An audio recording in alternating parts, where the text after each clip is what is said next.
कुछ न्यूमेरिकल हम लोग आज देखते हैं।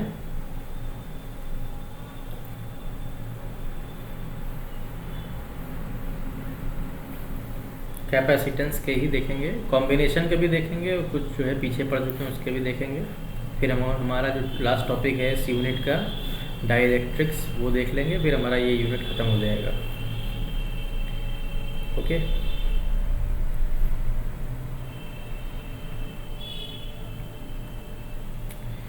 तो हमारा क्वेश्चन कुछ इस तरीके से है।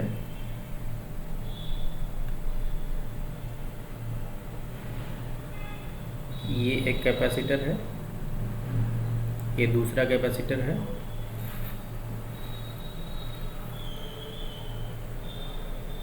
एक और कैपेसिटर यहाँ पे लगा हुआ है, और ये कैपेसिटर यहाँ लगा हुआ है।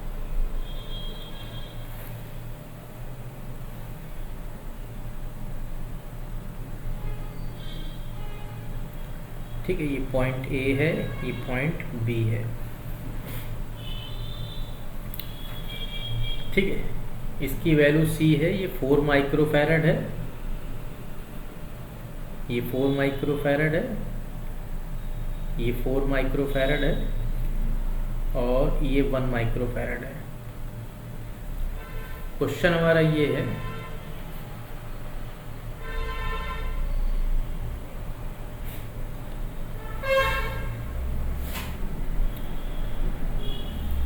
if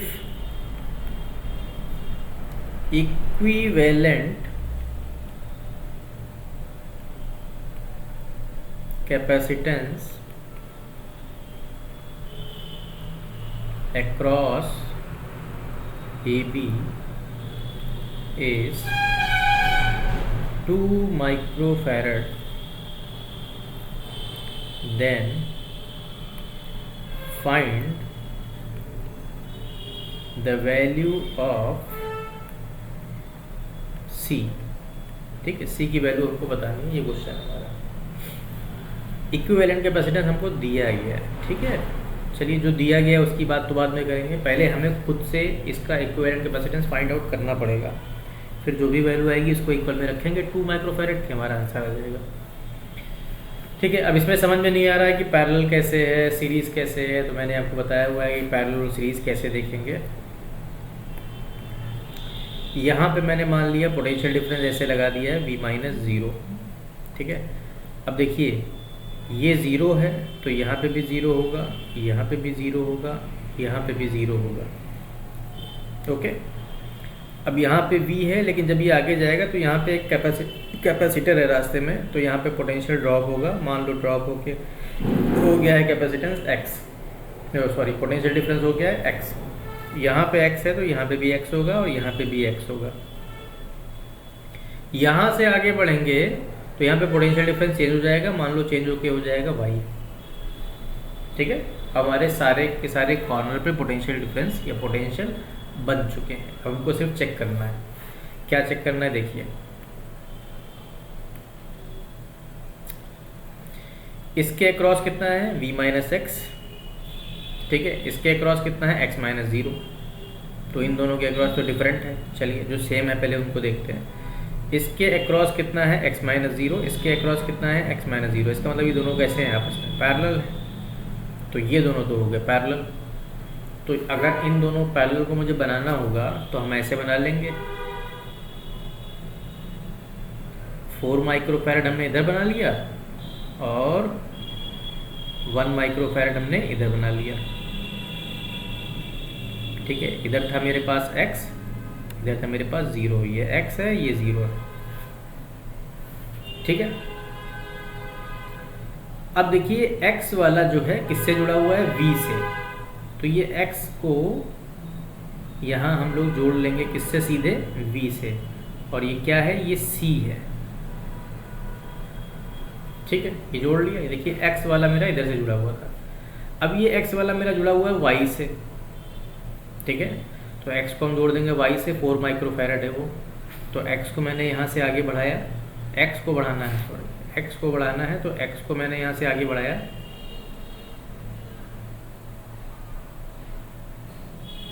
और इसको जोड़ना है किससे, y से। कितना था ये, 4 माइक्रो फैरड। ठीक है, तो ये x से ही लेकर चला गया 4 माइक्रो फैरड। अब y से जुड़ा हुआ है सीधे 0, 4 माइक्रो फैरड, तो y से सीधे जुड़ा हुआ है 0, 4 माइक्रो फैरड ये भी है। ठीक है, अब ये 0 किससे जुड़ा हुआ है, देखिए 0 जो है सीधे x माइनस 0 से जुड़ा हुआ है, यहाँ पे 0 लगे हुए हैं, तो आप इनको चाहे ऐसे कर लें, ऐसे जोड़ लें,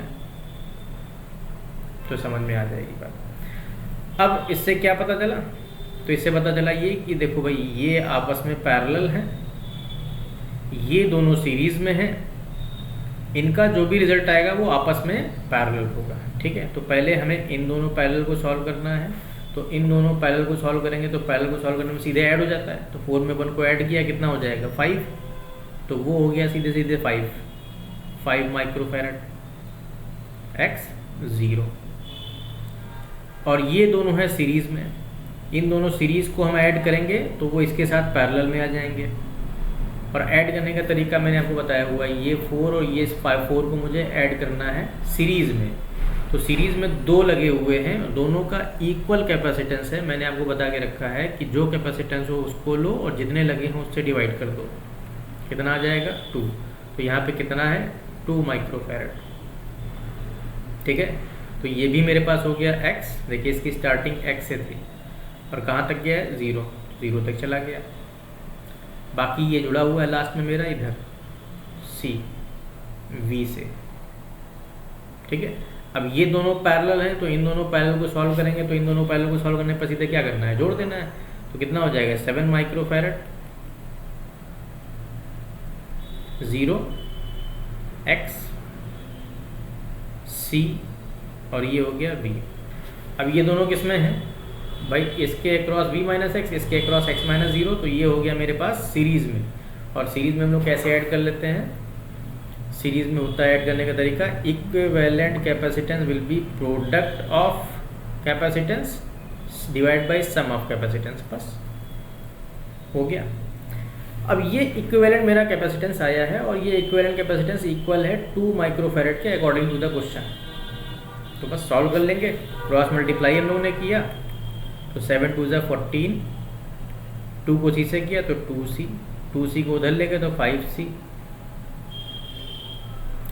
5C इज इक्वल टू 14, तो C की वैल्यू मेरे पास आ गई है 14/5, पॉइंट में आ जाएगा 5 2 ज़ा 10, 5 8 ज़ा 40, 2.8 माइक्रो फैरड। अगर कोई कैलकुलेशन में मिस्टेक नहीं है तो बिल्कुल सही आया होगा, मिस्टेक है तो गड़बड़ आ जाएगा। एक बार मैं चेक कर लेता हूँ।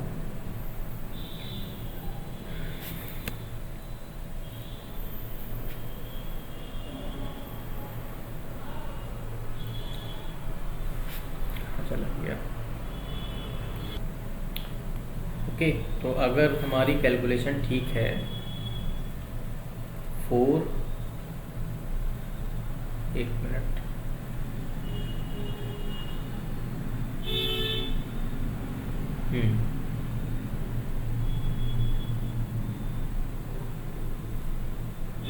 चार और 1 5, ये हो गया 5, ये हो गया 2,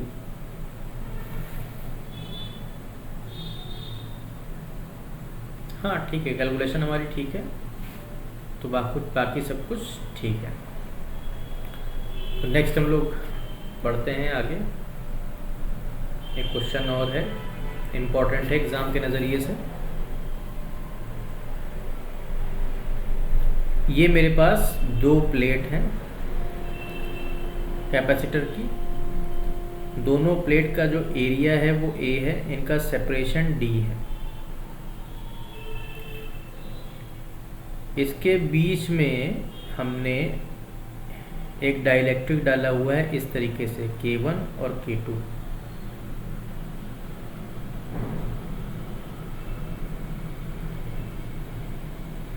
ठीक है, और एक दूसरा है, सेम वही प्लेट है, प्लेट का एरिया वही है, बीच का डिस्टेंस भी वही है, बस इस बार डाइलेक्ट्रिक को मैंने डाला हुआ है इस तरीके से, K1 K2।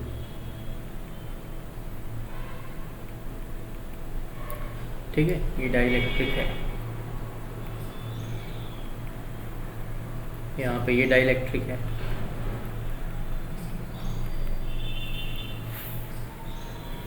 ठीक है, तो क्वेश्चन हमारा ये है, find capacitance in both the cases. दोनों केसेस में कैपेसिटेंस क्या होगा वो बताना है। तो हम लोग पहला केस लेते हैं। इन क्वेश्चंस को सॉल्व करने का तरीका क्या होता है वो समझिए। ऐसे क्वेश्चन को जिसमें डाइलेक्ट्रिक्स को इस तरीके से भर दिया जाता है और हमसे पूछा जाता है बताइए क्या कैपेसिटेंस होगा। तो देखिए तरीका ये होता है कि जो हमारा कैपेसिटर में जो डाइलेक्ट्रिक भरा हुआ है हम उसी के अकॉर्डिंग अलग अलग कैपेसिटर को बना लेते हैं। ठीक है,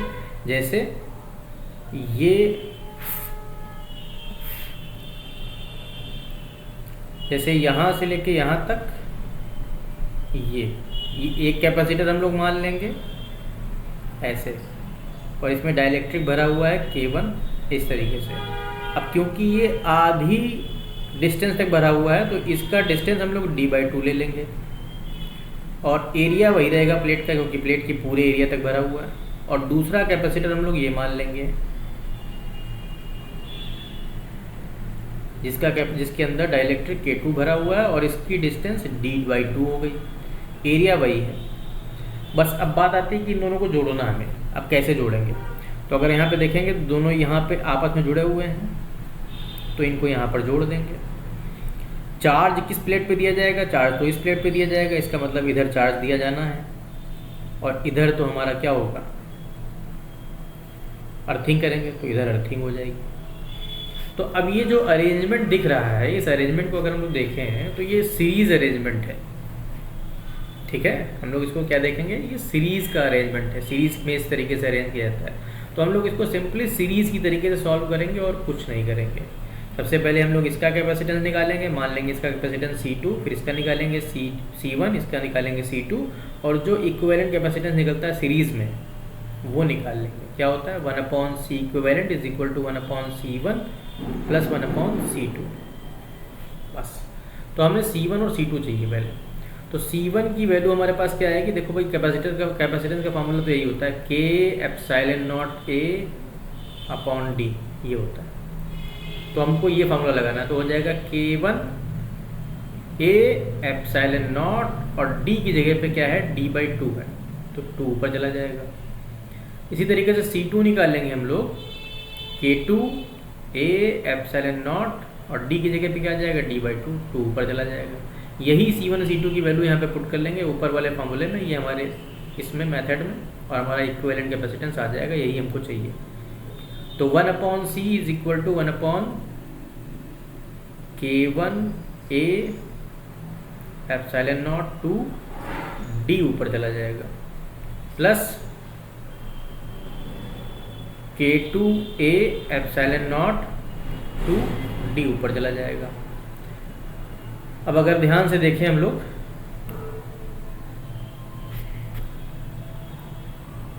तो उसमें d/A∈0 और 2 ये कॉमन है, 1/K1 प्लस 1/K2 बच गया हमारे पास। इसमें एलसीएम ले लेंगे हम लोग, 2A∈0, इसमें एलसीएम ले लेंगे हम लोग, तो आ जाएगा मेरे पास K1 प्लस K2/K1 K2। अब हमें तो चाहिए C, हमें थोड़ी 1/C थोड़ी ना चाहिए, तो C करने के लिए इसको हम लोग पलट लेंगे, तो ये हो जाएगा 2A∈0/d और ब्रैकेट में हो जाएगा K1 K2/K1 प्लस 2। ये हमारा आंसर हो जाएगा। तो इस तरह के क्वेश्चन को हमें ऐसे सॉल्व करना है। अब जैसे अगर दूसरे वाले क्वेश्चन को हम लेंगे, दूसरे वाले क्वेश्चन में इस तरीके से भरा हुआ है डाइलेक्ट्रिक को,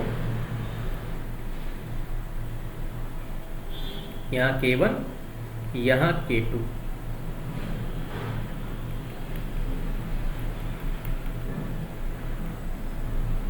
एरिया प्लेट का A है, डिस्टेंस बीच का D है, ये याद रखना है।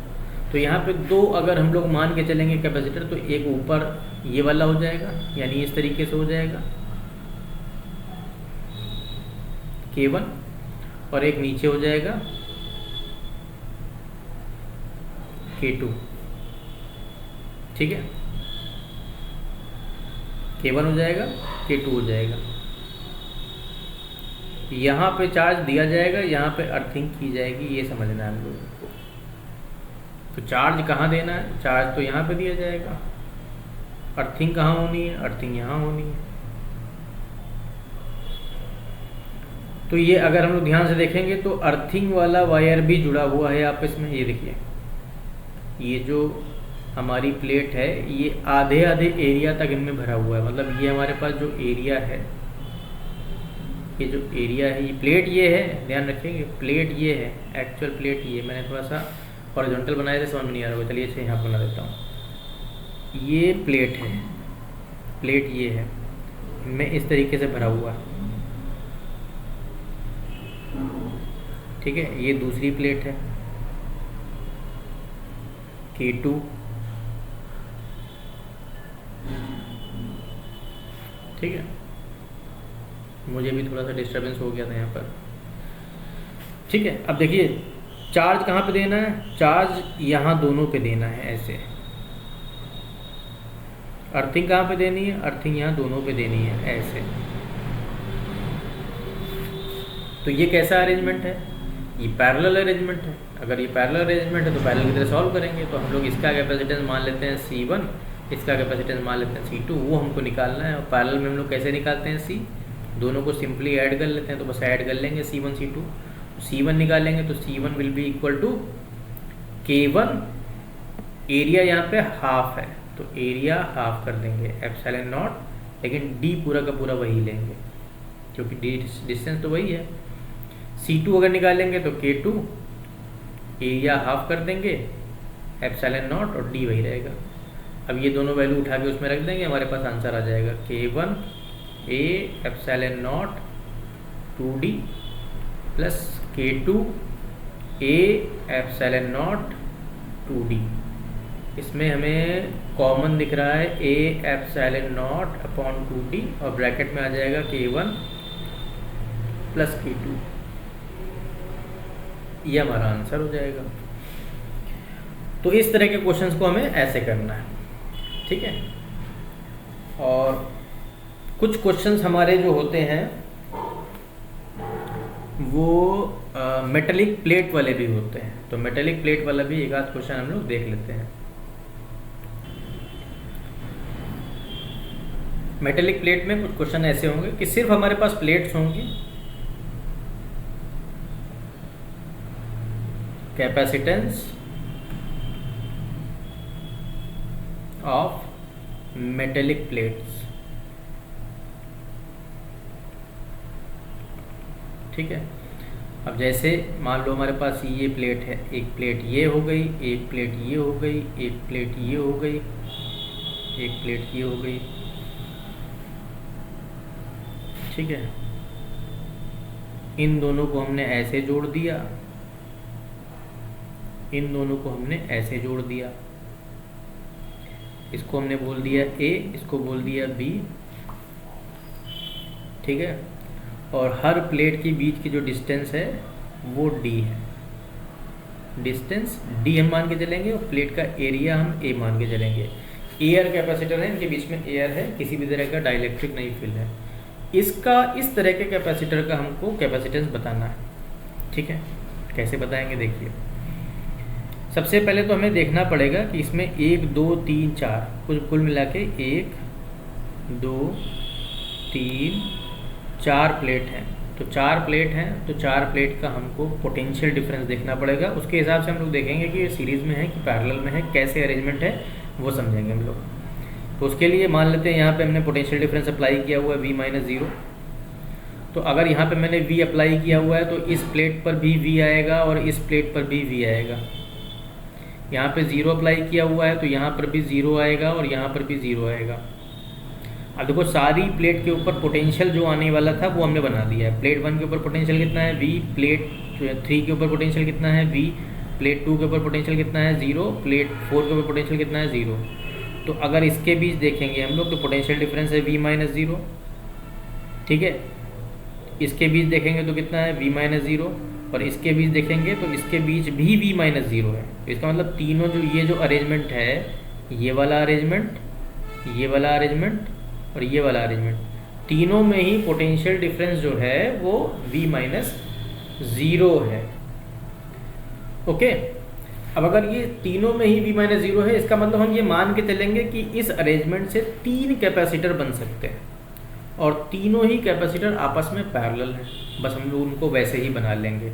जैसे अगर हम लोग पहला वाला बनाएं फर्स्ट प्लेट और सेकंड प्लेट का, तो फर्स्ट प्लेट और सेकंड प्लेट का हमने एक कैपेसिटर बना लिया यूँ।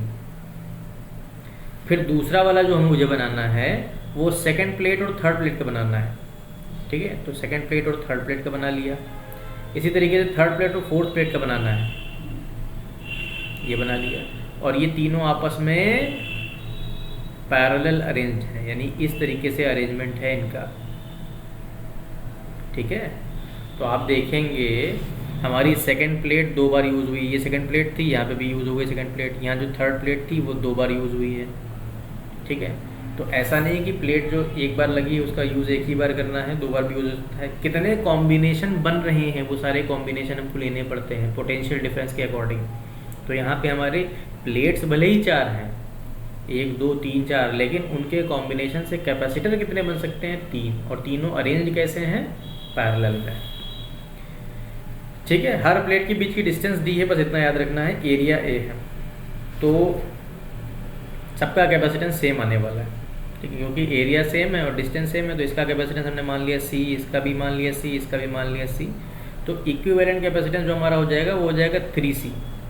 अब मुझे सिर्फ C निकालना है। C की वैल्यू कितनी हो जाएगी? A/0/D। ये हमारा इक्विवेलेंट कैपेसिटेंस हो जाएगा, हमारा आंसर हो जाएगा ये, ठीक है। एक और क्वेश्चन लेंगे हम लोग इस तरीके का। इस बार प्लेट वही रखते हैं 4, लेकिन इस बार इनको हम जोड़ेंगे यूं, फर्स्ट को फोर्थ से जोड़ दिया और सेकंड को थर्ड से जोड़ दिया, ठीक है। ये हो गया B, ये हो गया A। ये फर्स्ट प्लेट हो गई, ये सेकंड प्लेट हो गई, थर्ड प्लेट हो गई, ये फोर्थ प्लेट हो गई। हर प्लेट की बीच की जो डिस्टेंस है यानी जो सेपरेशन है वो स्मॉल d है और एरिया A है, यही मान के हम लोग चलेंगे। इसका कैपेसिटेंस हमको बताना है। चलिए देखते हैं। अगर हमने यहाँ का पोटेंशियल मान लिया V, तो यहाँ का हो गया पोटेंशियल 0। अब यहाँ का अगर V है तो इस प्लेट के ऊपर जो पोटेंशियल आएगा वो होगा V, और इस प्लेट के ऊपर जो पोटेंशियल आएगा वो होगा V। अगर यहाँ का मैंने 0 माना है तो इस प्लेट के ऊपर पोटेंशियल हो गया 0 और यहाँ का भी पोटेंशियल हो गया 0, ठीक है। सारी प्लेट के ऊपर पोटेंशियल लिख दिए। फर्स्ट वाली और फोर्थ वाली प्लेट का पोटेंशियल कितना है? V, और सेकेंड वाली और थर्ड वाली प्लेट का पोटेंशियल कितना है? 0 0। तो अगर पहला वाला कॉम्बिनेशन देखेंगे तो हमारा पोटेंशियल डिफरेंस कितना है? V minus 0। और जो नीचे वाला कॉम्बिनेशन है थर्ड और फोर्थ वाला देखोगे तो कितना पोटेंशियल डिफरेंस है? वो भी V माइनस 0 है। लेकिन अगर सेकंड और थर्ड का देखोगे तो हमारा कॉम्बिनेशन कितना है? 0 माइनस 0, मतलब इनके बीच में किसी तरह का पोटेंशियल डिफरेंस नहीं है। तो अगर इनके बीच में किसी तरह का पोटेंशियल डिफरेंस नहीं है तो हम मान के चलेंगे ये वाला कैपेसिटर नहीं एग्जिस्ट करेगा। हमारे सिर्फ कितने एग्जिस्ट करेंगे? ऊपर वाला एग्जिस्ट करेगा और नीचे वाला एग्जिस्ट करेगा, बस। तो हम सिर्फ 2 को बनाएंगे, और दोनों हैं कैसे? पैरेलल। ये भी ध्यान रखना क्योंकि दोनों के बीच पोटेंशियल डिफरेंस कितना है? V minus 0, same potential difference है। तो हमने काम क्या किया? एक बना लिया फर्स्ट प्लेट और सेकंड प्लेट का, ठीक है, और दूसरा बना लिया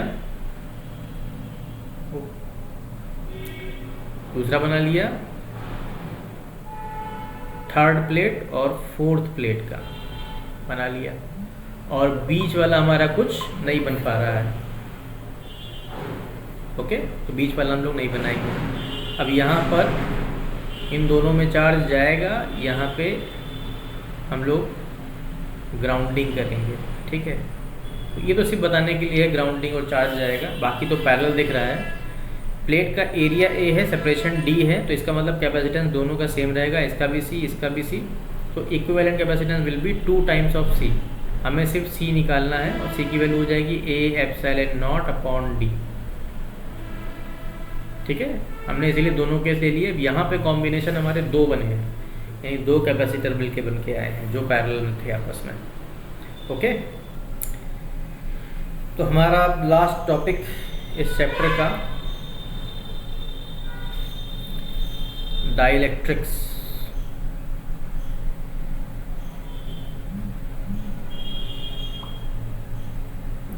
क्या होते हैं dielectrics? It is an insulating material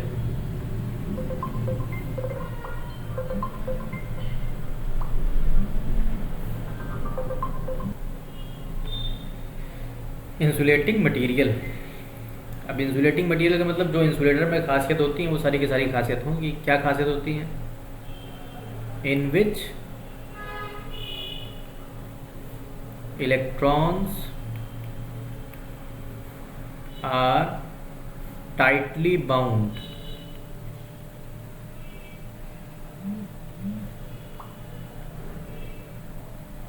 and can not travel. ठीक है, टाइटली बाउंड होते हैं, वो ट्रेवल नहीं कर सकते हैं। ठीक है, ये तो बात हो गई हमारी इंसुलेटिंग मटेरियल हमारा होता है, उसी को हम लोग डाइलेक्ट्रिक बोलते हैं। अब जो हमारे डाइलेक्ट्रिक हैं या जो इंसुलेटिंग मटेरियल हैं वो दो तरह से हमको मिलते हैं। वो दो तरह क्या है? एक होता है पोलर, एक होते हैं नॉन पोलर।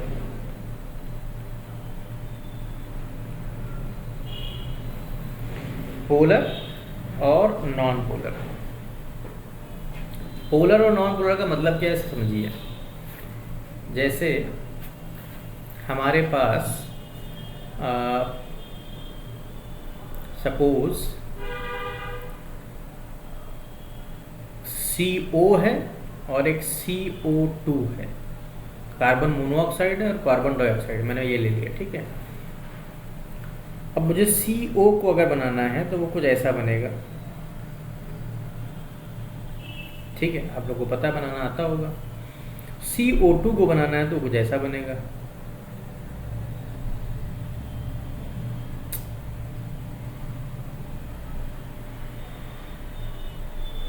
ठीक है, देखो दोनों में डिफरेंस क्या है। दोनों में डिफरेंस ये है कि इसका पॉजिटिव चार्ज ये है, इसका नेगेटिव चार्ज ये है, और इनके बीच में ये सेपरेशन है, ये डिस्टेंस है, ये सेपरेशन। तो ये सेपरेशन है, तो ये एक इलेक्ट्रिक डाइपोल की तरह बिहेव कर रहा है, जिसका डायरेक्शन इस तरफ है। इसमें क्या है, अगर हम इतना पार्ट देखेंगे तो ये एक इलेक्ट्रिक डाइपोल होगा इस तरफ, और अगर हम इतना पार्ट देखेंगे तो ये एक इलेक्ट्रिक डाइपोल होगा इस तरफ। तो नेट इलेक्ट्रिक डाइपोल क्या हो गया? 0। क्यों नेट इलेक्ट्रिक डाइपोल क्या हो गया? 0, क्योंकि इसका इलेक्ट्रिक डाइपोल, इस तरफ की इलेक्ट्रिक डाइपोल का डायरेक्शन क्या था? इधर, और इस तरफ के इलेक्ट्रिक डाइपोल का डायरेक्शन था इस तरफ, तो नेट इलेक्ट्रिक डाइपोल हो गया 0। तो ऐसे मॉलिक्यूल्स जिनका नेट इलेक्ट्रिक डाइपोल मोमेंट 0 हो वो नॉन पोलर की कैटेगरी में होते हैं, और जिनका नेट इलेक्ट्रिक डाइपोल मोमेंट हो वो पोलर की कैटेगरी में होते हैं। रीज़न इसका ये है कि हम लोग ये बोल सकते हैं कि जो हमारे जो चार्जेस हैं, जो पॉजिटिव और नेगेटिव चार्ज जो यहाँ पर हैं, वो सेंटर ऑफ ग्रेविटी पे लाई नहीं कर रहे हैं, और यहाँ पे ये सेंटर ऑफ ग्रेविटी पे लाई करते हैं। इसलिए जो है इनके बीच में सेपरेशन नहीं होता है, और इनके बीच में सेपरेशन नहीं होता है तो ये इनका net magnetic electric dipole moment 0 होता है, इनके पास इलेक्ट्रिक डाइपोल मोमेंट होता है। ठीक है, तो बस सिंपल लैंग्वेज में समझने के लिए ये बात है कि हमारे पास दो तरह के डाइलेक्ट्रिक हो गए जिनका नेट इलेक्ट्रिक डाइपोल मोमेंट होता है, और कुछ हो गए जिनका नेट इलेक्ट्रिक डाइपोल मोमेंट नहीं होता है। अगर इनको हम लोग डायग्रामेटिकली बनाएं तो अगर मेरे पास दो इंसुलेटर हैं, एक इंसुलेटर ये है, एक इंसुलेटर ये है, तो हम लोग उसके अंदर एटम्स को और उनको नहीं बनाएंगे, एटम्स को, इलेक्ट्रॉन्स को नहीं बनाएंगे, हम लोग सिर्फ डाइपोल को बनाएंगे। तो हमारा जो नॉन पोलर होता है वो इस तरीके से होता है, यानी प्लस और माइनस उसी में कोइंसाइड होता है, यूँ।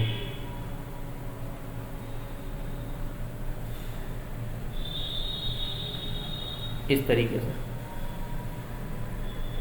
और हमारा जो पोलर होता है उसमें प्लस और माइनस अलग अलग होता है, यानी उसमें डाइपोल मोमेंट होता है तो उसमें माइनस प्लस ऐसा हो गया, माइनस प्लस ऐसा हो गया, माइनस प्लस ऐसा होगा, मतलब इनके बीच में सेपरेशन होता है, तो इनके बीच में डाइपोल मोमेंट चलता है। तो ये हमारा एग्जांपल किसका है, पोलर का हो गया, और ये नॉन पोलर का हो गया। अब जैसे ही हम लोग दोनों मटेरियल को किसी एक्सटर्नल इलेक्ट्रिक फील्ड में रखते हैं, ये हमारी हो गई एक्सटर्नल इलेक्ट्रिक फील्ड मान लिया, और इसके अंदर मैंने रखा एक नॉन पोलर पहले। तो जैसे ही नॉन पोलर को रखते हैं तो नॉन पोलर क्या करता है, नॉन पोलर में क्या होता है, पॉजिटिव चार्ज जो होता है उसमें इलेक्ट्रिक फील्ड के डायरेक्शन में फोर्स लगता है, और नेगेटिव चार्ज में इलेक्ट्रिक फील्ड के अपोजिट डायरेक्शन में फोर्स लगता है। तो इसकी वजह से होता क्या है, इनके बीच में एक सेपरेशन क्रिएट हो जाता है यूं, और अपने आप को ये इस तरह से अरेंज कर लेते हैं, इस तरीके से।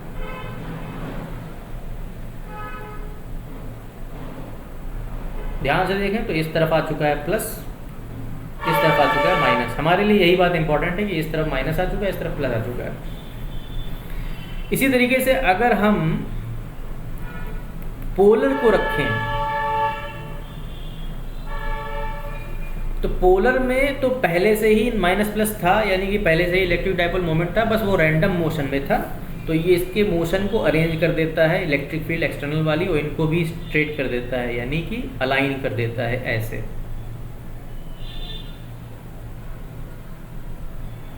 यूं।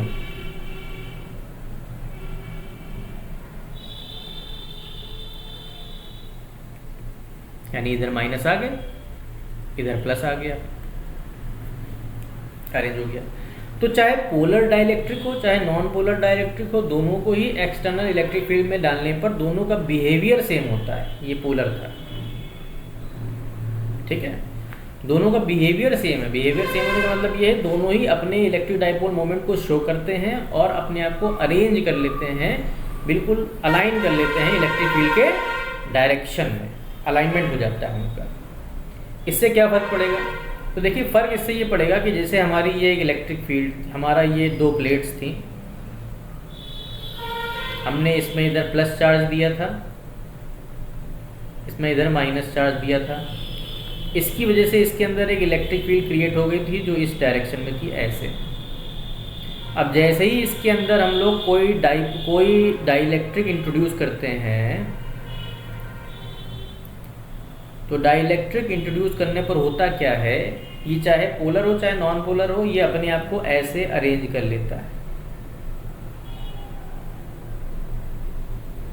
यूं। अब ऐसे अरेंज करने का मतलब क्या हो गया, इलेक्ट्रिक फील्ड किस तरफ है, तो इलेक्ट्रिक फील्ड का डायरेक्शन इस तरफ है, इसका मतलब इस तरफ आ गया है प्लस, ठीक है, और इस तरफ आ गया है माइनस।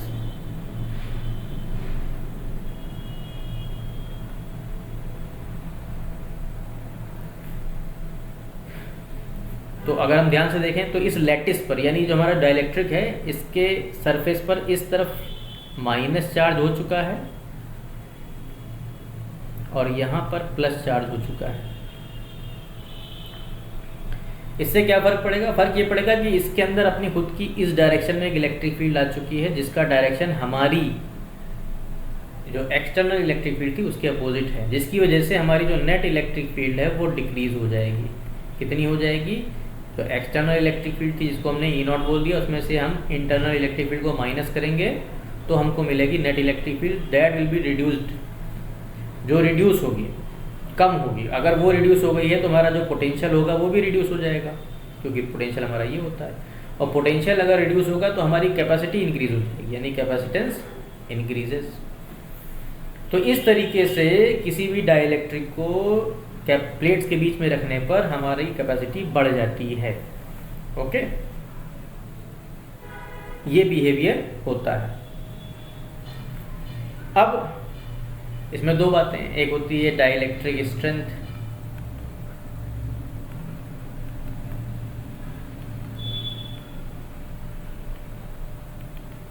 डाइलेक्ट्रिक स्ट्रेंथ और कुछ नहीं है, ये वो मैक्सिमम इलेक्ट्रिक फील्ड है, is that maximum electric field by which it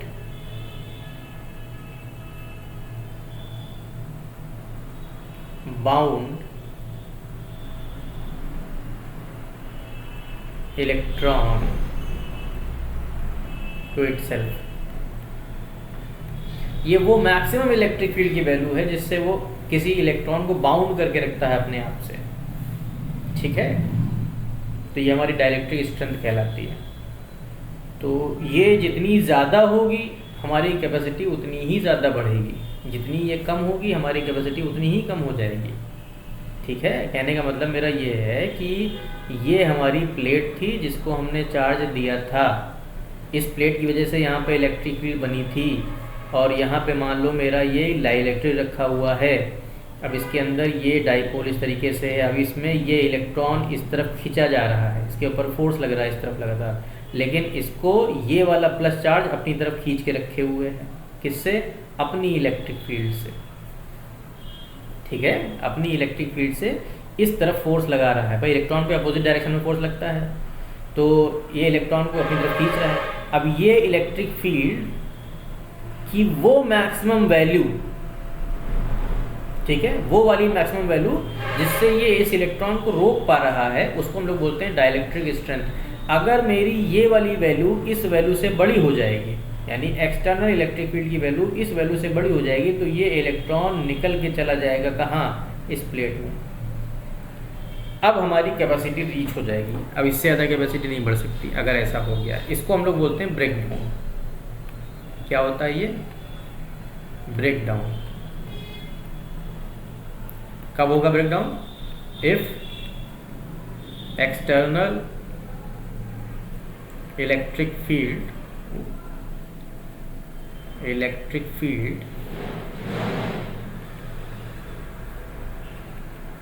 is getting larger than dielectric strength,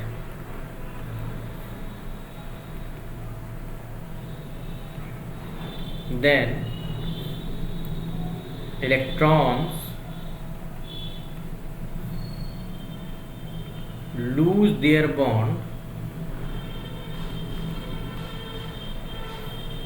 and starts to break down, ठीक है। उसी को हम लोग ब्रेक डाउन बोलते हैं, ओके। अब एक टर्म है डाइलेक्ट्रिक कांस्टेंट, हालांकि इसको हम बता चुके हैं पहले, लेकिन फिर भी देख लीजिए। डाइलेक्ट्रिक कांस्टेंट, डाइलेक्ट्रिक कांस्टेंट और कुछ नहीं, इसको हम लोग कैसे लिखते हैं, और सिंपली इसकी वैल्यू आप याद रखें, electric field divide by E not, यानी इलेक्ट्रिक फील्ड स्ट्रेंथ एक्चुअल में ये क्या है? This is dielectric strength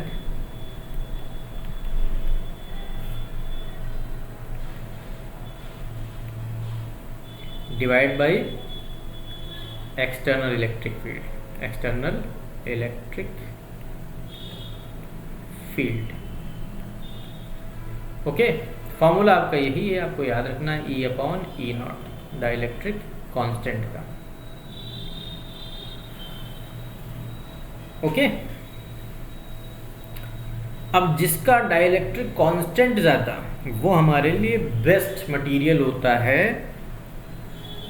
for making of capacitor को बनाने के लिए हमारे लिए अच्छा होता है। अब ऐसे बहुत सारे एग्जांपल हैं, जैसे माइका होता है, पेपर होता है, नॉर्मल पेपर जो हम लोग यूज़ करते हैं, पेपर भी हो सकता है, माइका हो सकता है, ऑयल होते हैं कई तरीके के जिनकी लेयर बना दी जाती है, जिनका डाइलेक्ट्रिक कांस्टेंट अच्छा होता है, ठीक है। वाटर भी होता है, लेकिन वाटर को हम लोग यूज़ नहीं करते हैं क्योंकि इसका डाइलेक्ट्रिक कांस्टेंट कम होता है। स्ट्रेंथ तो उसकी अच्छी होती है, लेकिन उसका डाइलेक्ट्रिक कांस्टेंट कम होता है, इसलिए वाटर को यूज़ नहीं करते हैं। लेकिन वाटर भी हमारा एक डाइलेक्ट्रिक ही है, प्योर वाटर की बात कर रहा हूँ, तो प्योर वाटर भी एक डाइलेक्ट्रिक ही, यानी कि इंसुलेटिंग मटेरियल ही, ओके। तो तो यहाँ पर हमारा ये चैप्टर या ये यूनिट ख़त्म हो गया है। नेक्स्ट क्लास में हम लोग अगले यूनिट पे बात करेंगे। न्यूमेरिकल अगर आपको कुछ और अपनी तरफ से चाहिए होंगे तो कमेंट करिएगा, कोशिश करूँगा उन न्यूमेरिकल पे भी एक वीडियो बन जाएगा। ओके।